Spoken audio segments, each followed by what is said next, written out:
Und plötzlich ist er wieder vorbei, der schöne Sommer, und es wird wieder richtig, richtig kalt in der Werkstatt. Und wir müssen uns natürlich wieder überlegen, wie wir unsere Werkstatt am besten heizen. Das Ganze soll schnell sein, das Ganze soll effektiv sein und natürlich möglichst bezahlbar. Ich habe da die reinste Odyssee hinter mir. Ich habe so viel ausprobiert. Ich werde euch heute mal zeigen, was ich nicht alles so ausprobiert habe. Am Ende des Tages habe ich für mich persönlich eine schöne Lösung gefunden. Was ich niemals ausprobiert habe, das sind diese China-Dieselheizungen. Viele schwören da drauf. Darum habe ich mir ganz einfach mal die beiden meistverkauften Modelle besorgt und die werden wir heute zusammen ausprobieren. Wie einfach sind die wirklich von der Anwendung und was taugen die am Ende des Tages? Ich habe einen schönen unbeheizten Raum, den werden wir mit beiden Geräten mal nach und nach beheizen, werden gucken, welches Gerät wirklich was leistet und natürlich welches Gerät am Ende des Tages besser und effektiver ist. Es geht heute also zu 100% um das Thema Werkstattheizung und das geht uns alle an, weil Frieren in der Werkstatt, darauf hat wirklich keiner Lust. Meine Werkstatt hat ungefähr 60 Quadratmeter und wo ich hier vor 3,5 Jahren eingezogen bin, das war im Februar, da war es wirklich schweinekalt. Und meine erste Lösung war erstmal ganz einfach. Ich habe eine dicke Jacke angezogen und dann habe ich dieses Elektroheizgerät genommen. Und die sind natürlich wenig effizient für so eine ganze Halle, die wirklich schweinekalt ist, war das natürlich keine Lösung. Hätte ich irgendwo die Möglichkeit gehabt, dass es hier einen Kamin gegeben hätte oder dass das Gebäude nicht so hoch wäre, hätte ich mir vielleicht auch einen Schornstein angebracht oder wäre an den Kamin gegangen, hätte mir vielleicht einen Ofen angeschafft. Das war für mich hier keine Option, weil es die Möglichkeit nicht gibt. Das war so die erste Lösung. Ist natürlich wenig effizient, ist dann relativ teuer. Man verbraucht 2 Kilowattstunden und im Prinzip ist es in so einer Werkstatt von der Größe hier wirklich wie ein Tropfen auf einen heißen Stein. Und die zweite Lösung, die dann wirklich schon sehr gut funktioniert hat, war ganz einfach so eine Gaskanone. Sowas kriegt man für 50, 60 Euro ungefähr, ganz normal Propangasflasche angeschlossen und dann wird es richtig schön kuschelig warm in der Werkstatt. Die Geräte haben nur einen riesengroßen Nachteil und das ist, die bringen dir die Feuchtigkeit in die Werkstatt. Das heißt, eine Gasflasche bringt 1 Liter Feuchtigkeit in die Werkstatt, so steht es zumindest in verschiedenen Lektüren. Und das bedeutet, und das habe ich auch sehr schnell selber gemerkt, von wegen Werkzeuge fangen an zu rosten. Meine niegelnagelneuen Schweißtische, also der Schweißtisch war damals niegelnagelneu, hat dann an den ersten Stellen schon angefangen zu rosten und das Ganze nach 2 Wochen. Habe ich mich wirklich verjagt, habe ich mich wirklich erschrocken und nebenbei ist es natürlich so, die verbrennen die Luft, die verbrennen den Sauerstoff und du wirst dann extrem schnell müde in der Werkstatt. Ich würde nicht sagen, dass das in einer großen Werkstatt wie bei mir gefährlich wird, aber es ist auf jeden Fall so, du trinkst einen Kaffee nach dem anderen, dass du dich irgendwo wach halten kannst und das kann natürlich auch nicht das Richtige sein.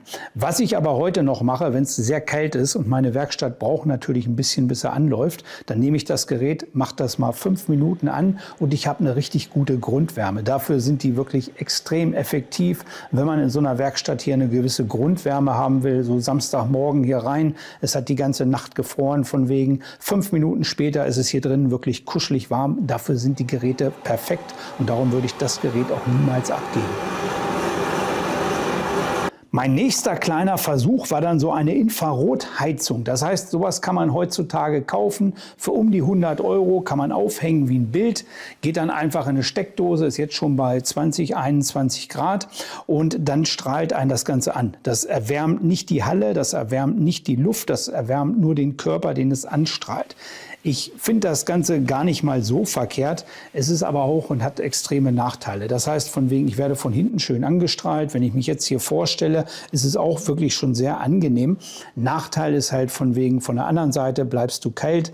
Deine Füßchen unten bleiben kalt. Die Atemluft bleibt kalt. Also es ist immer noch ein bisschen unangenehm. Und es ist allenfalls so ein bisschen als zusätzliche Methode, wenn man eine Grundwärme in eine Werkstatt reinbringt, dass man dann nebenbei es schafft, von wegen hier auch noch so ein bisschen eine Strahlungswärme, dann ist es ein bisschen angenehmer für den Körper. Kann man sehr einfach installieren, verbraucht natürlich auch Strom, ist auch so mittelmäßig nur effizient. Also es gab eine Zeit, da wurde da viel drauf geschworen, gab es unwahrscheinlich viele Videos zu, wie die Leute da alle von geschwärmt haben. Das kann ich also auf jeden Fall nicht bestätigen. Wenn man sowas nur hat hier in der Werkstatt und es wird wirklich richtig kalt, kann man das wirklich vergessen. Ich bin dann vor 2 Jahren auf diese Heizung umgestiegen. Die hat mir der Bert Scharner von Haus und Werkstatt 24 hier eingebaut. Einbauen ist im Prinzip übertrieben. Die wird einfach aufgehangen. Es wird eine Kernlochbohrung durchgeführt. Und seit 2 Jahren habe ich diese Werkstattheizung hier. Und damit bin ich wirklich sehr zufrieden. Ich habe mit den Gasflaschen, die ich hier verbrenne, ganz normale Propangasflaschen, habe ich eine gute Kontrolle, was ich da auch verbrauche. Ich bin im normalen Winter so um die 2 Flaschen im Monat los, was wirklich noch bezahlbar ist. Bei ganz extremen Fällen habe ich auch schon mal 3 Flaschen verbraucht. Ist natürlich auch immer, wie viel Zeit man hier in der Werkstatt verbringt.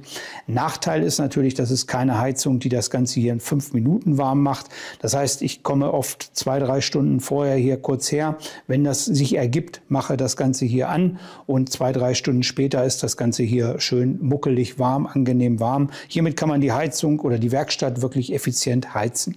Sowas kostet aber auch so, ich glaube, so ab 700, 800 Euro fangen diese Geräte. Ist also nicht ganz günstig, funktioniert aber sehr langlebig, wartungsarm. Man muss halt immer wieder Gasflaschen holen. Dadurch hat man aber eine gewisse Kontrolle, finde ich gar nicht mal so verkehrt. Ich hatte vorhin hier 10 Grad in der Werkstatt drin.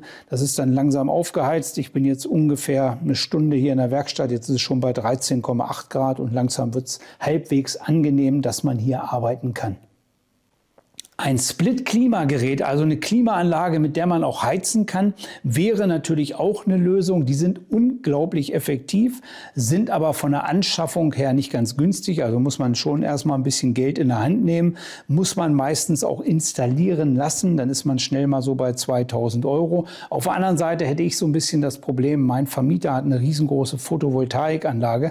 Wenn ich jetzt anfange, hier nur mit Strom zu heizen, dann verbrauche ich natürlich den wenigen Sonnenstrom, den er im Winter erzeugt, hier auch noch oder so. Das wäre jetzt nicht so ganz, das könnte ich moralisch nicht ganz verkraften. Darum habe ich mich da 100%ig gegen entschieden. Ich habe hier, wie gesagt, meine schöne Heizung mit Propangas und viele verwenden heutzutage solche Dieselheizungen. Ich habe sowas noch nie ausprobiert und das machen wir jetzt mal. Dieselstandheizungen werden die letzten Jahre auch immer und immer beliebter, um eine Werkstatt zu heizen. Ich habe hier 2 Modelle. Ein Modell von Vevor, ein Modell ist von HCR Lorry. Das ist ein Hersteller, der wird bei Banggood, das ist auch so eine chinesische Verkaufsplattform, sehr viel verkauft. Beide Geräte gibt es aber auch bei Amazon, beide Geräte gibt es bei eBay. Und ich würde mal so behaupten, das sind somit die meistverkauften Geräte auf dem Markt. Beide Geräte sind sehr modern, mit Handysteuerung, mit Fernbedienung. Hat da wirklich alles an Schikanen, was man irgendwo so braucht. Und wenn man sich damit so ein bisschen beschäftigt, das ist wirklich sehr, sehr simpel. Man packt das aus und im Prinzip versteht man sofort, wie man sowas anschließen muss. Wir haben hier oben den Einfüllstützen für den Diesel. Wir haben hier hinten einen Stromanschluss. Da kann man entweder an eine Autobatterie gehen oder halt an ein Netzteil, ganz normal eine 230 Volt Steckdose. Man sieht hier seitlich immer den Füllstand und dann wird hinten die Luft angesogen, vorne wird sie warm wieder rausgebracht. Und das Wichtigste ist natürlich, mit dem Verbrennungsprozess hat die Luft an sich nichts zu tun. Dafür haben wir unten extra eine separate Luftzufuhr und dann auch wirklich eine Abgasabfuhr. Hier ist alles dabei, dass man sowas problemlos installieren kann. Man muss im Prinzip nur einen Aufstellungsort suchen. Natürlich irgendwo am Boden, nicht unter der Decke, wie das viele Leute machen. Und auf der anderen Seite muss man natürlich eine Kernlochbohrung setzen und dann die Abgase abführen. Das sind, glaube ich, 25 mm Schläuche, also 25, 26 mm Kernlochbohrung setzen. Dann kann man die Abgase da abführen. Sehr schöne Geräte, wirken qualitativ wirklich gar nicht mal schlecht, wenn man bedenkt, von wegen, die kosten gerade mal so um die 100 Euro. Einzigste Ausnahme, was hier wirklich anders ist an beiden Geräten, das Gerät von Vevor hat sogar noch einen CO2-Warner. Und das ist natürlich auch eine sehr sinnvolle Sache. Es gab da schon massive Unfälle, es gab da schon massive Probleme, dass gerade in kleinen Werkstätten oder auch in Autos Leute sich regelrecht vergast haben. Beide Geräte werden hier mit 8 kW angegeben. Beide Geräte brauchen aber auch einen halben Liter pro Stunde. Das habe ich sogar getestet. Das passt wirklich sehr genau. Jetzt ist es natürlich Blödsinn, dass die Geräte 8 kW Heizleistung dann erbringen, weil 1 Liter Diesel hat gerade mal 9,6 kW. Und daraus kann man natürlich nicht irgendwo 8 kW aus einem halben Liter machen. Wäre Blödsinn, wäre eine technische Revolution. Wir haben hier vielleicht maximal mal irgendwo 4. Ja, trotzdem sind die Geräte natürlich sehr effizient. Warum das die Chinesen da immer draufschreiben oder so, das ist natürlich absoluter Blödsinn. Das ist eigentlich auch von der Werbung her eine Täuschung. Da müsste man eigentlich auch gegen vorgehen. Steht da drauf, machen wir uns keinen Kopf drum. Wir sind froh, wenn das schön unseren Raum heizt, und das probieren wir jetzt einfach mal aus. Und ich habe im Vorfeld gedacht, ich muss mir jetzt hier Bedienungsanleitungen durchlesen, ich muss mich da näher mit beschäftigen. Das ist aber wirklich alles Quatsch. Die sind so einfach, so selbsterklärend. Die größte Hürde ist jetzt für mich, hier wirklich Diesel reinzukriegen. Ich habe keinen Trichter in meiner Werkstatt. Ich nutze ganz einfach so einen 1-Liter-Kanister oder 2-Liter-Kanister, habe den abgeschnitten. Damit kann ich den Diesel einfüllen. Beide Anlagen haben hier 2,5 Liter bekommen, und dann kann man die Anlagen ganz einfach in Betrieb nehmen. Ich habe es jetzt mal kurz in der Werkstatt gemacht, weil ich wirklich gucken wollte, ob das funktioniert. Habe meine Absaugung seitlich positioniert. Das geht, sollte man sonst aber wirklich niemals machen, wenn man die Abgase nicht vernünftig abführt. Man merkt, beide Anlagen haben so 1, 2, 3 Minuten, wo kalte Luft kommt, dann wird die Luft langsam wärmer, und nach so 4, 5 Minuten kommt hier schon angenehme, warme Luft raus. Sind also beide wirklich extrem einfach von der Bedienung, von der Bedienoberfläche. Man hat hier die Möglichkeit, dass man die Anlage auf Volldampf einstellt. Man kann sie nach Temperatur regeln lassen, und man kann den Start und den Stopp auch mit Zeitintervall einstellen. Das ist so grob bei beiden Anlagen gleich. Beide haben, wie gesagt, diese Fernbedienung. Fernbedienung ist an, aus, und man kann die Temperatur hoch oder runter stellen. Also es ist wirklich extrem simpel von der Anwendung, extrem simpel von der Benutzung. Mich interessieren am Ende des Tages auch nicht irgendwelche technischen Datenblätter. Mich interessiert, wie so eine Heizung funktioniert und ob es irgendwelche negativen Nebenwirkungen gibt. Darum habe ich auch extra 2 Heizungen hier, dass wir die einfach mal ausprobieren können.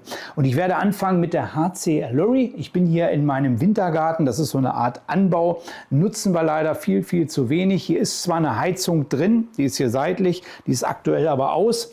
Und hier sind es aktuell gerade 12,6 Grad drin. Und ich werde jetzt Folgendes machen. Ich lasse die Heizung hier einfach mal 2 Stunden laufen und gucke, wie sich die Temperatur verändert hat. Anschließend werde ich den Raum wieder auskühlen lassen über den ganzen Tag und werde dann die zweite Heizung überprüfen. Ich habe die Heizung hier ganz einfach angeschlossen. Das heißt, hier ist der Frischluftschlauch, der die Frischluft ansaugt. Und hier ist dann der Abgasschlauch. Den habe ich verlängert, dass er richtig vernünftig da rausgeht. Das sollte hier drinnen zu keinen Problemen führen. Ich muss die Tür leider einen Spalt offen lassen, aber ich denke mal, trotzdem ist das ein sehr objektiver Test, weil ich müsste sonst irgendwo eine Kernlochbohrung setzen, und ich will ja so ein Gerät nicht effektiv einsetzen. Ich wollte das Ganze einfach mal vorführen, ich wollte es ausprobieren, und wenn das top funktioniert, dann ist es vielleicht eine Option, dass ich das bei mir einbaue. Aber ob das Ganze top funktioniert, das will ich natürlich erstmal ausprobieren. Also 2 Stunden geht das Gerät an, und dann gucken wir, was passiert ist.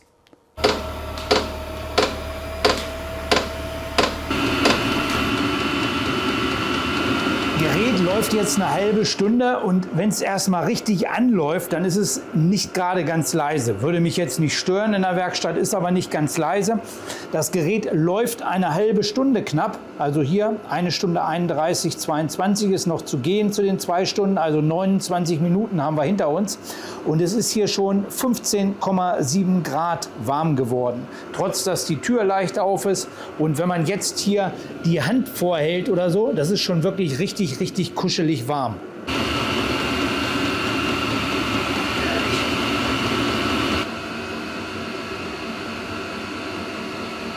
Nach 2 Stunden haben wir jetzt exakt 18,7 Grad. Ich habe zwischendurch mal die Lautstärke gemessen, da haben wir maximal 60 dB. Man hört diese Heizung auf jeden Fall, man hört den Lüfter, man hört aber auch das Heizgerät an sich. Also das ist außer Frage. Ich habe auch hier einen Kleber dran gemacht, dass wir relativ gut sehen, was wir hier an Sprit verbraucht haben. Das ist so aus der Optik raus, sind das ungefähr 1 Liter. Das ist also auch das, was hier angegeben wird, ein halber Liter pro Stunde. Das stimmt wirklich auch relativ genau von der Optik her gesehen. Müsste man natürlich 100%ig messen, wenn man da wirklich alles komplett voll macht und danach guckt, wie viel man nachkippen muss oder dergleichen. Aber so, ich sage mal, über den Daumen rüber passt das schon sehr gut. Es hat hier nichts gestunken. Es gibt immer viele Leute, die sagen, ihre Dieselheizung stinkt die ganze Zeit. Das habe ich jetzt hier drin nicht wahrgenommen. Ist natürlich ein bisschen, dass die Tür offen ist. Das Einzige, was ich wahrgenommen habe, so die ersten 5 Minuten, da hat dieser Schlauch ein bisschen gemüffelt. Der ist jetzt immer noch gut handwarm. 3, 4 Minuten Stunden später. Aber er ist auch die ganze Zeit nie so heiß geworden, dass ich sagen würde, damit kann man irgendwas anzünden. Also man konnte immer noch so vorsichtig mit der Hand da leicht rantatschen. Also dementsprechend bin ich da wirklich schon sehr zufrieden und das ist sicherlich ein anständiges Gerät. Muss ich schon mal erstmal klar feststellen. Wir können aber jetzt mal gucken natürlich, und das ist auch Ziel dieses Tests, ob das Vevor-Gerät das noch besser hinbekommt. So, das Ganze machen wir 24 Stunden später nochmal. Wir haben wieder fast die exakt gleichen Bedingungen. Wir sind hier gerade bei 12 Grad. Wir haben 12 Grad hier in diesem Anbau. Wir starten jetzt die Heizung. Das heißt, wenn die Heizung gestartet ist, dann starte ich den Timer, 2 Stunden. Und wir gucken jetzt mal, was die Vevor Dieselheizung hier so schafft.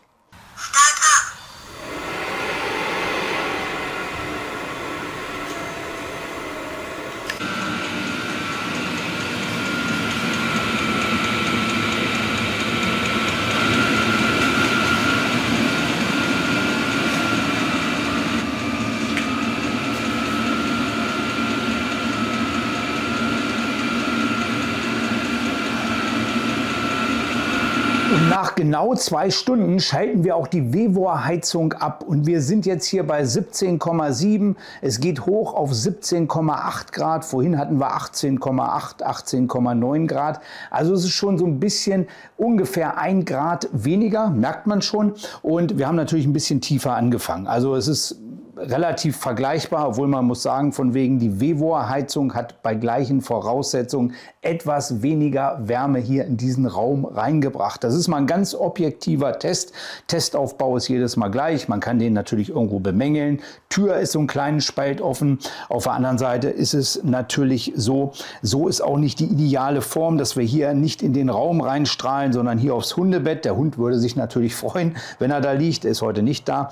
Aber sonst ist es natürlich so, ich habe es so aufgebaut, weil hier seitlich dieser Abgang ist. Das ist bei beiden Heizungen identisch und es geht einfach darum, mit gleichen Voraussetzungen zu gucken, was bringen die Heizungen unterschiedlich an Ergebnissen. Und das sieht man ganz eindeutig. Lautstärke ist auch wirklich sehr, sehr vergleichbar. Hier sind wir ungefähr 1 dB weniger. Ich hatte vorhin 60 dB gemessen. Ich war jetzt so ungefähr bei 58, 59 dB. Das ist aber wirklich auch nicht ausschlaggebend. Die Heizungen sind sehr vergleichbar. Hier Vevor hat ein bisschen weniger Wärme in den Raum hier reingebracht. Wir haben hier diesen CO2-Warner. Das wäre für mich noch so ein Argument, warum ich mir diese Vevor-Heizung kaufe. Ansonsten muss ich ganz klar sagen, extrem einfache Technik. Und das ist bei mir halt auch so. Ich möchte da nicht ein Jahr dran rumspielen, bis ich eine Heizung am Laufen habe. Ich möchte die auspacken, innerhalb von einer halben Stunde in Betrieb nehmen. Man würde da einfach eine Kernlochbohrung setzen. Man sieht oft Videos, das finde ich absolut albern, da hängen diese Heizungen unter der Decke. Absoluter Schwachsinn. Warme Luft soll natürlich immer aufsteigen und auf der anderen Seite ist es so, wenn man das Ganze mal befüllen möchte, dann müsste man ja auch jedes Mal das Gerät runterholen und gerade so ein Gerät, wie gesagt, läuft 10 Stunden mit einer kompletten Füllung, da ist man ja alle 2, 3 Tage daran, das Gerät irgendwo runterzuholen. Das ist natürlich absoluter Blödsinn. Ansonsten schöne Geräte einfach von der Bedienung und man sieht von wegen, das ist hier kein ganz kleiner Raum, es sind sogar noch ein bisschen mehr als 20 Quadratmeter und das haben wir hier problemlos innerhalb von 2 Stunden auf eine angenehme Temperatur gebracht, wenn es auch bei Vevor etwas weniger war. Aber so hundertprozentig extrem ist es natürlich auch nicht. Ich hoffe, ich konnte euch mit diesem kleinen Video ein bisschen weiterhelfen, konnte euch meine persönlichen Erfahrungen geben. Ich wollte es bewusst nicht zu technisch machen, dass man hier nur irgendwelche Fakten zeigt und am Ende nichts vernünftig testet. Wir haben einen vernünftigen Testaufbau gemacht. Ich habe euch meine Erfahrungen gezeigt und das ist auch so, wo es in diesem Video und in dieser Videoserie und auf meinem Kanal darum geht, persönliche Erfahrungen weitergeben, Tipps, Tricks weitergeben und ich freue mich natürlich auch immer, wenn ihr mir hier unterschreibt, wie ihr am besten und am effizientesten eure Werkstatt heizt. In diesem Sinne, ich wünsche euch viel Spaß beim Schweißen, viel Spaß und ich hoffe einen frostfreien Winter. Und die Heizungen, die beiden hier, die verlinke ich natürlich unter dem Video. Alles andere, was ich hier vorgestellt habe, verlinke ich auch unter dem Video. Und jetzt gucke ich einfach mal, was ich mit diesen beiden Heizungen mache, weil im Prinzip brauche ich die natürlich nicht. In diesem Sinne, viel Spaß beim Schweißen, euer Manni.